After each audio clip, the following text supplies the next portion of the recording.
Okay.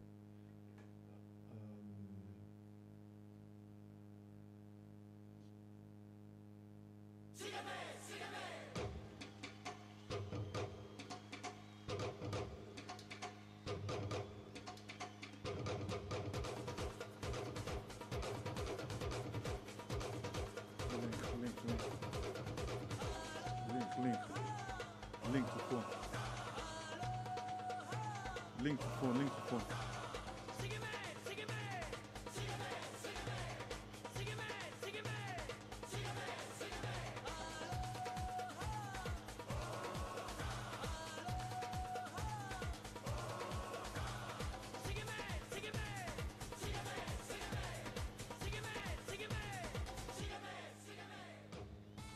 Yes, sir. Yes, sir. Yes, ma'am.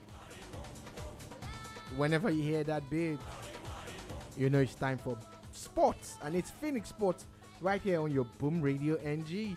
My name is Solarogers, and his name is Cornelius. How are you, Shola? good, good, good. How was your weekend? Busy, but kind of laid back also. Are you an Arsenal fan? No. Okay. What's that got to do with anything? What's being an Arsenal fan got to do with anything? Once again, look, don't mind him. My name is Shola Rogers. You are listening to Finix Sports on your Boom Radio NG. And his name, you heard him earlier, is Cornelius. And he might be throwing some jabs at some people.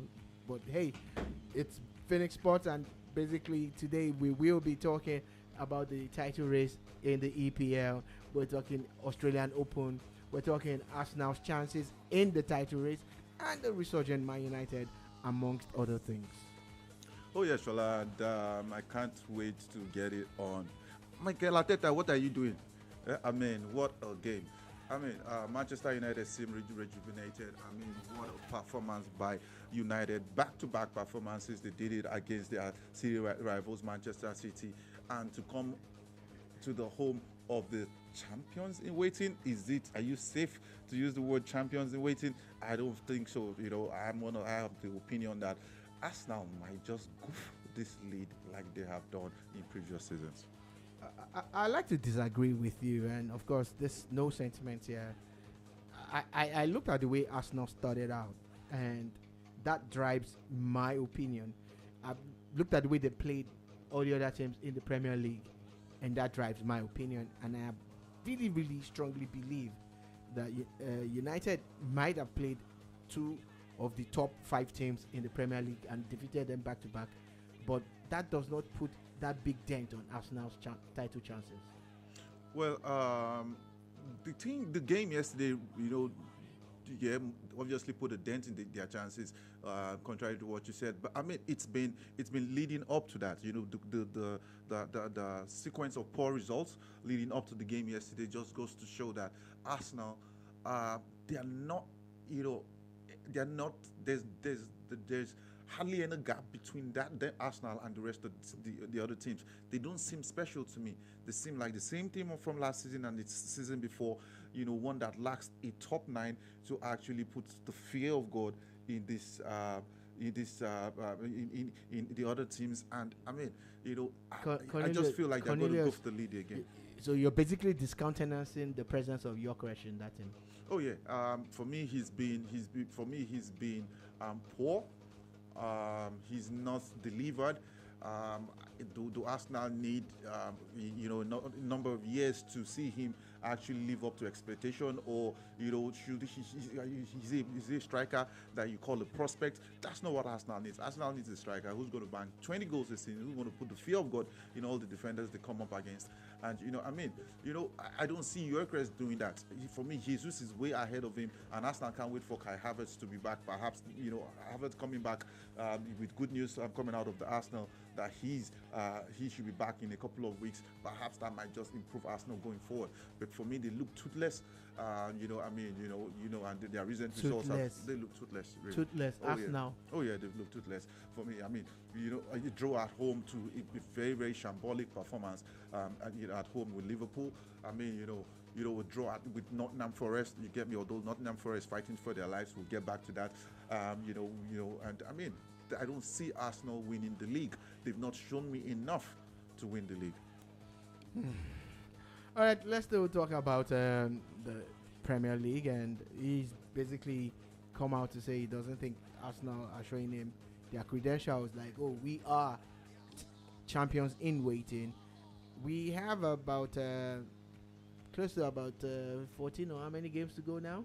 15 games to go. Yeah. And no, these are games. Next up for Arsenal is the Leeds United. That's a very, very difficult, tricky situation with Leeds fighting in the relegation zone. I mean, after that, they go on to play the likes of Sunderland at home. You expect them to win that one, but then the fixture gets tougher. They go away to Brentford. Brentford, they have a good day out over the weekend. Interesting to see how that one pans out. Moving on from the Brentford game, they'll be away at Tottenham. Tottenham not flying high right now. Thomas Frank might definitely lose his job, but maybe bad luck for Arsenal. They lose their job just before the Arsenal game, bring in a coach like Manchester United has brought in Michael Carrick, and they do a good number on the Arsenal and do cause further dents to their title challenges. And the game after that is also an important one. They're at home to Chelsea. Chelsea, definitely, looking at that, and that's sometime in March, there'll be a definition of who finishes in Champions League positions. So that's no easy game for the Arsenal. So for me, it doesn't get any easier. I listened to some young chap talk the other day, English fan talk the other day, and he was a Manchester City fan when Pep Guardiola went on to say Arsenal were too strong and he could not catch them up in the league. He actually said Arsenal will lose, will drop points. What he doesn't know is will City, pick the pace and catch up. Knowing who Pep Guardiola is and, by his record, he's done it in the past, I think they just might pull it off. Okay, I still feel that, look, Arsenal are in pole position, and regardless of what happens, of course, it wasn't going to come easy and all of that, but they are still in the lead with some safety. There's a safety net that Arsenal has, Now, let's move away from that and talk about the drop zone. What's going on? Okay, the drop zone, fantastic result for West Ham. West Ham seems rejuvenated, and it's only 5 points between Nottingham Forest in 17th position and West Ham in 18th position. West Ham, a run of good results has seen them close up that gap. And right now, which position would you think is definitely involved in a relegation battle for you this season? Oh, can you say that again? From which position down will you think is definitely involved in the relegation battle? It's not the usual bottom three.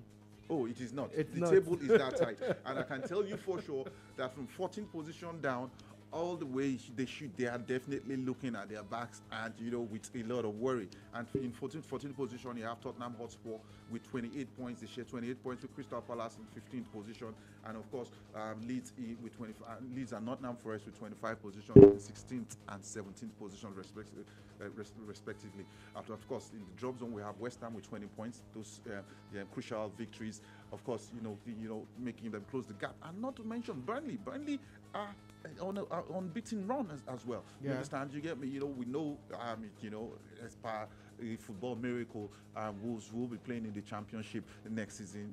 You understand? No team has ever recovered from the position they are and beat the drop zone. So, the likes of Tottenham, they can't help it. Look behind them. Tottenham looking behind them, but of course, anybody knows that Tottenham is not going to drop. We know that. Are you sure? That's like back to back. They won the battle of the losers last season to make it to the Champions League, and of course, they are hovering around the same position in which they finished last season. How about if something went wrong? What if they were to sack Thomas Frank and the new guy that came in couldn't pull in the results? The Tottenham might actually see relegation. Let's quickly take a look at the Premier League in its entirety and how it's one of the top leagues in the world, not because of the hype now, but because of how anybody can beat anybody and anything can happen. Yeah. The form guide looks like a Christmas tree now. Oh, yeah. There's green, there's red, and of course there is the gray or orange, depending on the table that you're looking at. There is no team in the last 5 that has been able to win 3 games on the bounce. Oh yeah, None. No, the team with 3 straight wins. On the bounce. That's the Arsenal. Arsenal won 3 straight. In the last 5? Yeah, in the last 5. And Okay, drawn, maybe we're looking at two different form guys, because what I'm seeing here... Oh, in the last 6. Arsenal won the last 3. It's 5. It's always 5. Yeah, in the last 5, in the last 5, Arsenal won 2, drawn 2, and lost 1. Newcastle are the only ones that won 3, and then now they have a draw and a loss. Oh, yeah. Do you understand? So apart from Newcastle, nobody has been able to do 3 games on the bounce, not to talk of 5 on the bounce. No, but what you look at that form table is Manchester United undefeated in 5, undefeated in 6, as a matter of fact. That has 3 draws in there and 3 wins. Michael Carrick, where have you been? Where have you been? This team's been laundering all season. Miguel Amorim, how come you couldn't change your system? So this is what we're going to do. We're going to, for those of you listening online on Boom Radio NG, thanks for being a part of it. We'll continue the stream on YouTube and Facebook as we sign out from online radio. Thanks for being a part of it. So if you still want to join us, please, it's Boom Radio NG on YouTube or on Facebook, and let's be a part of it.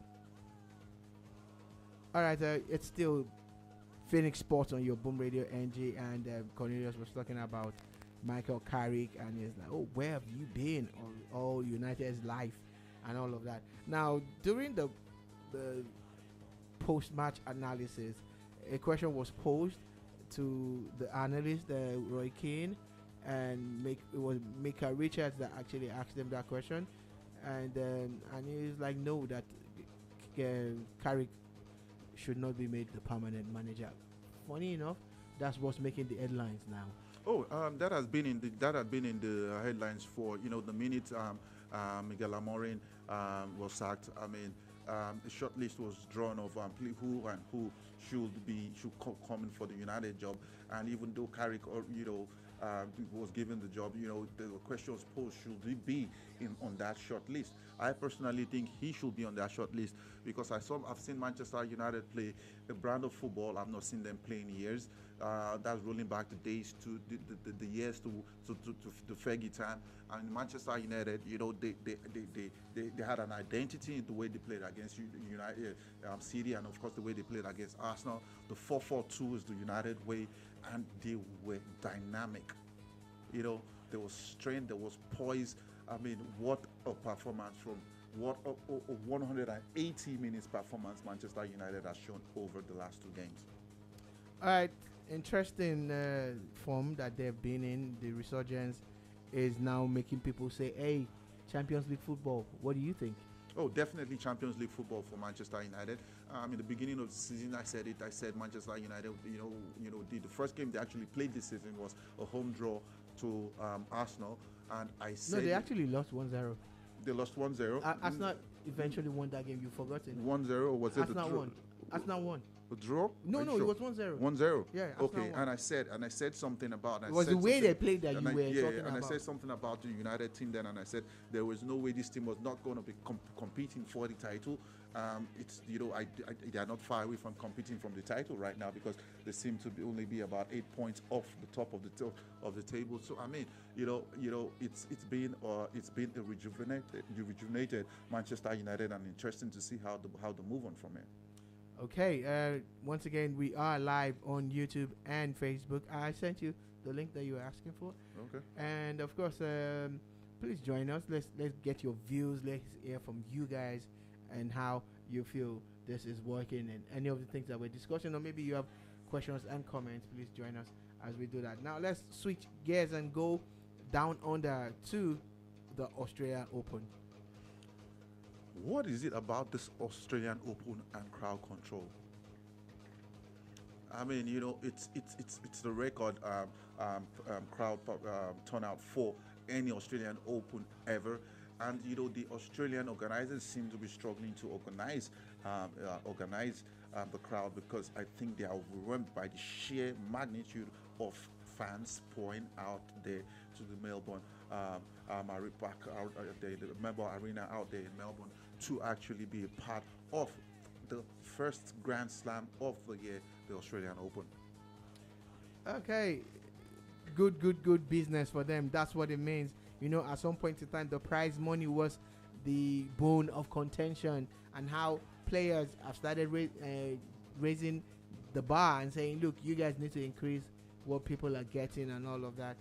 Now we're talking about record numbers of people. Maybe that's good income for the open organizers, and would that trickle down to the players and have an effect on the prize money? Oh yeah, it definitely makes the competition bigger. During the course of the ATP season, these Grand Slams actually put on a spectacle, to outperform each other. And what a bar! Australian Open, the first one, what a bar! How high they would have raised the bar, going into the ATP season. It will be interesting to see how other Grand Slams fare with this. More interestingly, the US Open, my favorite in Grand Slam. The crowd control. I think the organizers did enough. They must have sold tickets, so it will be ludicrous to imagine they were not prepared for the sheer magnitude of people pouring in, to watch the games. But I think they can do it better, organizing the crowd control, and of course security. All right, so guys, please do not rubbish your brand. Let us ensure that people get value for money, especially life. Again, you don't want to hear about those safety issues. I think those kind of things should be, a thing of the past. All right. Regardless of the crowd control, though, we've been able to see tennis at the highest level with Carlos Alcaraz. For me, my favorite to win the tournament, and of course Djokovic getting the pass on his last one. He walked over to make it to the next round. Of course, he'll be coming up against Big Seven, Jakub Mensik. Interesting to see how that one pans out. But Djokovic giving the youngsters a run for their money in the Australian Open. You think he can run away with this one? Well, I know you've written him off, but this guy, I feel he still has a few tricks, up his sleeve, and he still has some to dig into to really show that it's not time to call it a day on this illustrious career of his. And of course, fifth seed Lorenzo Musetti produced an inspired display, to his past American Taylor Fritz. Taylor Fritz is someone that people were hoping would step up here in Australia. Then sadly, he got defeated by Musetti at the Rod Laver Arena quarterfinals now. So he's actually going to play Djokovic. Oh yeah, it's going to be something, right? And so interesting to see how all of this pans out. Clearly, for me, my favorite to win this one has to be Alcaraz. Of course, he's the youngest ever player, of course, to not to have dropped a set move going into the second week of a Grand Slam final. I mean, he's done it back to back. His level of consistency, and of course, he wants to wrestle that number one position of Sinner. Speaking of number ones, he has already talked about the men's side, but let's take a look at the women's side. And Madison Keys, what happened? Look, she's supposed to be friends with Jessica Pegula, but when you go professional, you brush friendship aside and you play the game. And of course, that's exactly what Pegula did. I'm really sorry. Madison Keys got knocked out by her friend. Oh yeah, she did. And of course, it's a game. And most times that's some healthy rivalry. And of course, the competition right now is without a doubt left with the best 32 players, all fighting to win gold in this one. 16 players left on the men's side, and of course the top 16 players on the female side. I can give you a quick run of those players so you know what to look out for. On the men's side, we have Carlos Alcaraz, Yannick Sinner, Alexander Zverev, Novak Djokovic, Lorenzo Musetti, Alex de Minaur, Felix Agar, Ben Shelfin, Taylor Fritz, Alexander Bublik, Danny Medvedev, Kaspar Ruud, Andrei Rublev, Alexandro Fokina, Karin Kochanov, Jakub Mensik. So looking at this 16, Shola, these are 16 of the highest ranked players I thought in we talked the about Fritz world. being knocked out now. Fritz? Uh, No, Fritz is not knocked out. Fritz? it's out now. Musetti beat him. I didn't call Fritz on that list. Okay. Yeah, I didn't have. I thought I heard you say Taylor Fritz, and I'm like, didn't we? Oh, yeah, I mentioned Taylor Fricks. Of course, He's out. that's he's the number 9th ranked player. He's out now. He's been knocked out of that one. Yeah, and of course, on the female side, we have the likes of course, Sabalenka, Coco Gauff, Elina Kina. We have Belinda Bensik, and of course, we have the likes of Linda Noskova. Yeah, and of course, we all know that as we speak, it's still ongoing. A whole lot is happening out there in Australia. It's going to be interesting to see the next round of games. As we speak now, Shelton and Rood are playing, and look, it's really going down to the wire. You know, the first set was 6-3 advantage Rood. Second set was Shelton 6-3, 6-4 advantage Shelton. Then 6-3 advantage Shelton again. And as we speak now, it's 3-2 advantage Rood.